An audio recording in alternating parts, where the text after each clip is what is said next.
Yes, we're getting festive here on Mark Rogers TV. It is that season, the holiday season, but it's also that season. Yes, college football fans, the bowl season.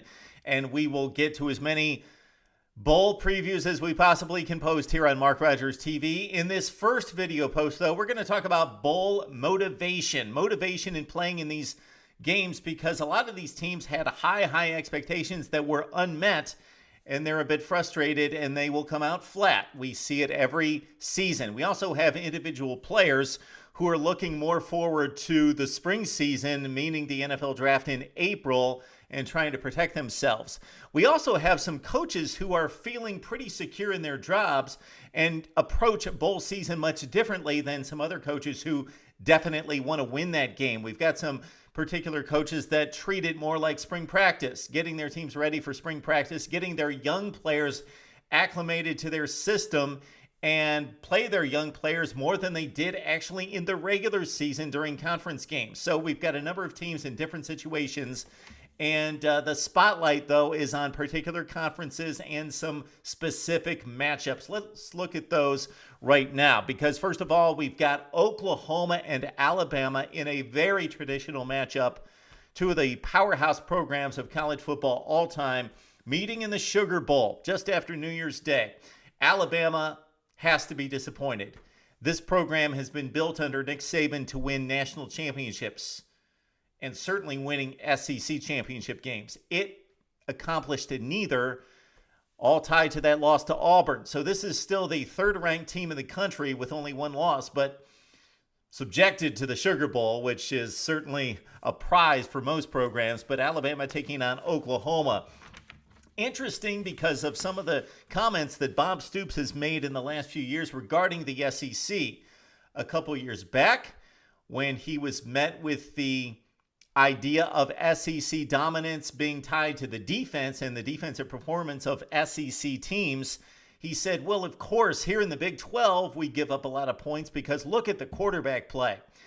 And certainly to Stoops' point, the quarterback play in the Big 12 a few years ago and even now is exceptional. But certainly a few years ago with guys like Sam Bradford and Colt McCoy and Brandon Weeden just a few years ago, the quarterback play in the Big 12 was as good as it was in college football.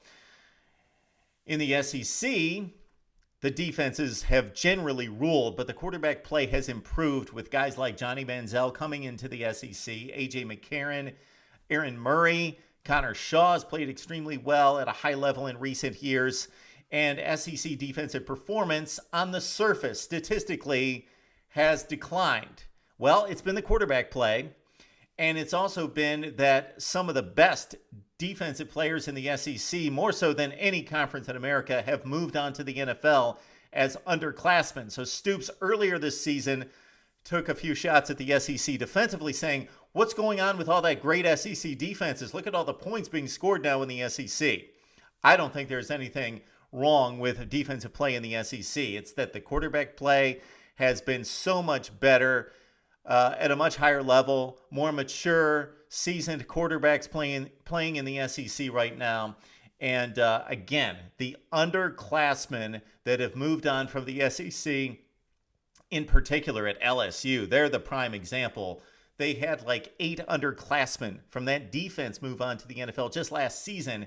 It's outrageous. So you've got Bob Stoops and his Oklahoma team for a second consecutive season going to be taking on an SEC team in a bowl game, and he's going right to the top. I know Auburn's in the national championship game, but Bob Stoops going to the top and playing Alabama. So if this Alabama team is motivated, which I don't think Nick Saban's going to let it lay an egg like it did in the Sugar Bowl going back to the 2008 season when they lost to Utah, were completely upset and blindsided by a very motivated Utah team, and Bama lost that, I believe, 28-17.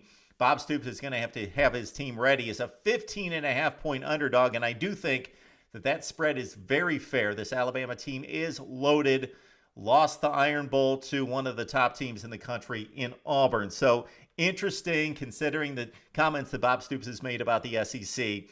And then he will have to take on, again, an SEC team, and it wasn't pretty last year as Johnny Manziel and A&M rolled in the second half in winning 41-13.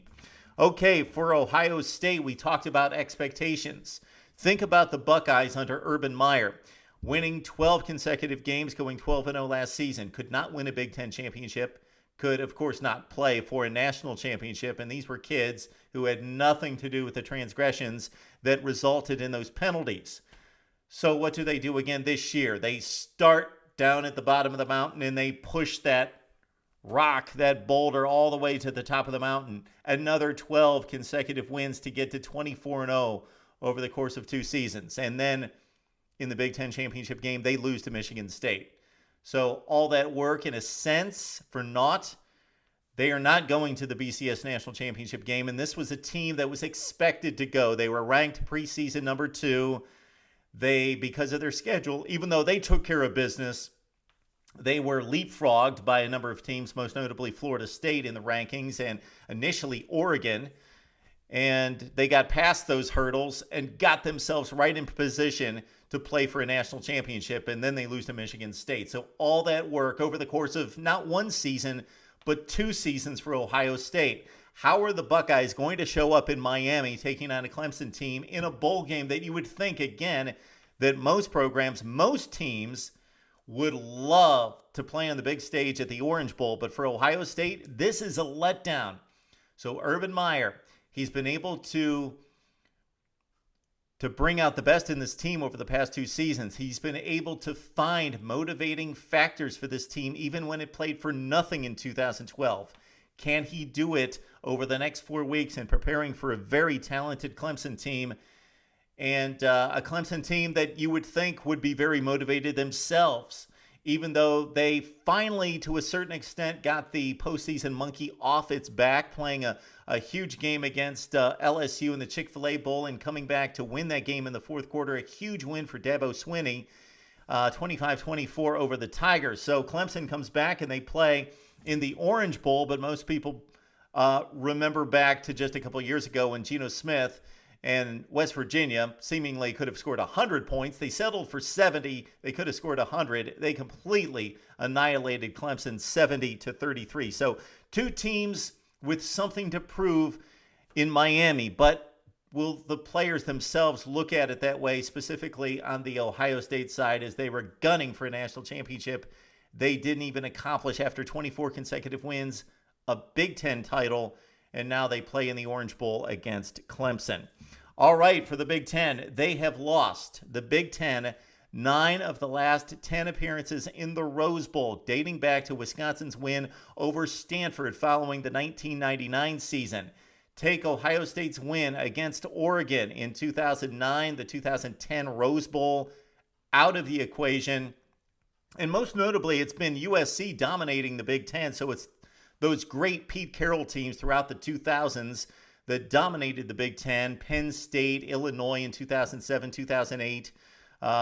Took out Michigan in 2003 and 2006. 2 very good Michigan teams. Also, of course, the Washington win over Drew Brees and company in 2000. You had Texas in the classic win with Vince Young running wild against Michigan in the last-second field goal in 2004. The Oregon win against Wisconsin. So the Big Ten has not gotten blown out, but they keep losing these games. The Oregon-Wisconsin game came down to the last possession. Russell Wilson driving the football inside the 30-yard line. TCU and Wisconsin came down to a 2-point conversion that Wisconsin could not convert, as TCU won that game. And, of course, last season, despite Wisconsin only being a 6th seed out of the Big Ten at 4-4 in conference play, taking on Stanford because of Ohio State and Penn State's ineligibility, and taking Stanford to a 1-score game. So the Big Ten has played well, but it's not been good enough, as the Pac-10 and now the Pac-12 and a few other teams mixed in there, as we say, Washington, or rather Texas and TCU, giving the Big Ten all sorts of problems on the ledger at 1-9 in the past 10 Rose Bowls, with the Buckeyes winning the one big game. So that brings me to Michigan State's situation. Spartan motivation has to be very high because the Big Ten is very proud and wants to win a Rose Bowl. So Michigan State, for the first time in 26 years, goes to Pasadena to represent the Big Ten. Now, for Michigan State, past its Big Ten allegiance, finally getting to a BCS game. This has been something Mark D'Antonio has wanted to do, and they believe that they should have been there a couple times previously. In 2010, Michigan State, Ohio State, and Wisconsin tied for the Big Ten championship. And Michigan State had to watch Ohio State go to the Sugar Bowl and Wisconsin go to the Rose Bowl. And they were relegated, despite a win over Wisconsin head-to-head, relegated to the Cap One Bowl and got blown out by Alabama. That was in 2010, despite just one loss. Couldn't go to a BCS game because the Big Ten sent the other two to the BCS round. And then in 2011, a bogus call cost Michigan State the chance to win the Big Ten championship, the inaugural Big Ten championship game against Wisconsin. They lost to the Badgers and were relegated again to another Florida game in 2011 when Wisconsin marched on to the Rose Bowl. So finally, after the 7-6 season in 2012 and the two near misses before that, Mark D'Antonio and Michigan State will be highly motivated, you would think, to perform well for themselves and perform well for the Big Ten against Stanford in the Rose Bowl. So those are our three examples of teams that should be highly motivated to prove that they belong. That would be Bob Stoops and his Oklahoma team against Alabama at the Sugar Bowl. You got to question Ohio State's possible motivation for playing in the Orange Bowl against Clemson. But Clemson trying to make amends for its Orange Bowl catastrophe from a couple years ago against West Virginia. And then, of course, Michigan State trying to stand up for itself and for the Big Ten in the Rose Bowl. So that's what we have in regards to bowl motivation. Now we need to hear from you. Let us know what you think about our examples here. And also, if you have any motivation theories concerning particular players and programs out there as we look at the bowl season coming up right here on Mark Rogers TV.